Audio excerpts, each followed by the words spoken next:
Peanut butter and jelly sandwiches are an all-time American classic. This sandwich is so good, they even wrote a song about it.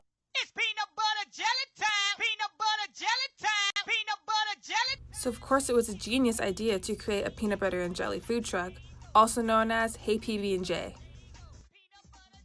I sat with the owner, McDonald, to talk about his popular and delicious food truck. So Hey PB&J was actually a hobby back when I was making really good money. I was just, it was maybe a month's salary that I put in. You could make good money in sales, but I was miserable. So I had a business partner at the time, and we just started it on a whim. We bought a truck for 25 grand. Didn't know what we were going to do with it. Threw Hey PB&J at it, and it took a while for it to take off, about a year, but then it really gained traction. And everyone wants me to say I love peanut butter and jelly sandwiches, and that is completely untrue. I don't even like peanut butter, to be honest with you, anymore. I mean, I think it's just a really rude ingredient that just takes over everything. But it was really because my business partner didn't know how to cook. And then as we looked into it and we tested sandwiches, did stuff like that, it actually was really cool. There was so many different, it's one of those trucks where it's just one item, billion different ways of doing it.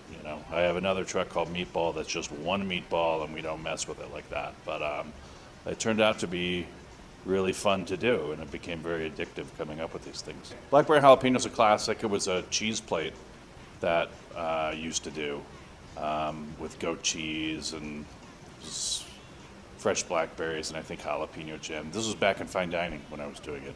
So a lot of it at the beginning came from sort of classics. The Elvis sandwich, which we call the king.